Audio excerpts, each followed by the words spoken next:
Hey everyone, welcome back to the War Room. It's General Hand Grenade. So, we're in the fall winter of 1913, and it's Austria-Hungary's turn.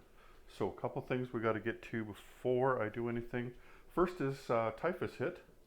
So, the Austro-Hungarians are going to have to pay for the Bulgarians 1 IPP or lose an infantry. You know what? That's what I should do. I'm going to do that. I'm going to lose an infantry because he's going to get replenished anyway. Okay, so I'll get to that when I can show it to you. Okay, that's the choice I'm going to make. What else was there? Oh yeah, right. So last turn, I I rolled for wartime economy and got it to stage 3. And my colleagues pointed out, "Hey, what are you doing? You can't go past stage 2." And that, but I'd read it, and uh, as I've told you guys on videos earlier, that with the new random events, the 2.0, there's none that are the same, but they're escalations. And so we had pulled war preparations 1, I believe it was called, and it said you could go to stage 2 instead of stage 1. But when I went back to look, before my turn, I usually take a look, make sure I'm not missing something. I read the wrong one. I read War Preparations 2, which said that you could go to stage 3. Anyway, long story short, what I did was an illegal move, and so I have to go back and rectify that.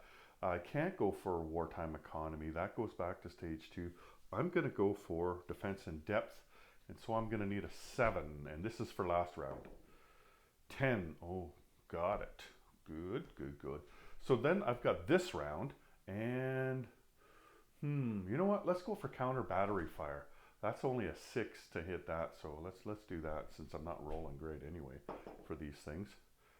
Yep, missed it. Okay, so I just have to change that. Where are we? So defense in depth goes to stage 2, and I'm just moving my marker on wartime economy back to stage 2. So I didn't purchase anything. All right, let's go over here. Okay, so you might have remembered on the last round, the Americans, excuse me, they had attacked here. Oops, as I knock a guy over. And Bob was unaware that I had 2 guys there. If you watch my last video, there was obviously 2 guys there. But that's an easy mistake to make. Like I had made the mistake with the Greek Navy a turn earlier, right? So that's an easy mistake to make. And he, I said, well, what should we do about this? Because he stopped his attack and he moved his Bulgarians, thinking that he had taken it. He said, oh, just, just put everybody back on and we'll just, I won't make the attack. And then, okay, I didn't think that that was right because, I'd probably take these guys if I had 3 of them and attack Serbia, knowing that I was going to lose that fight. But I mean, those guys were going to get replenished anyway, right? It wasn't going to be any skin off my back. It might even have been a help to me.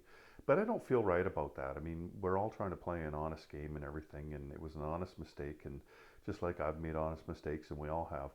So what I'm going to do is I'm going to take the guy off that he killed, and I'll take the guy off that I killed in that battle, and then we'll just stop it at that.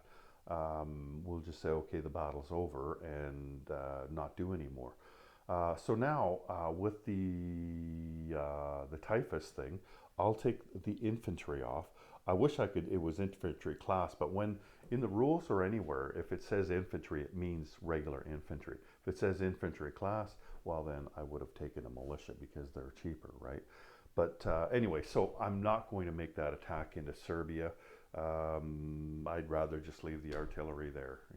For one thing, I'm hoping the Bulgarians are able to defend themselves. you know. Anyway, so now I haven't waited for the British to take their turn, but I kind of jumped the gun here because I got to leave the house and I'm going to be gone most of the day. And I thought, well, this would be an easy enough turn to make.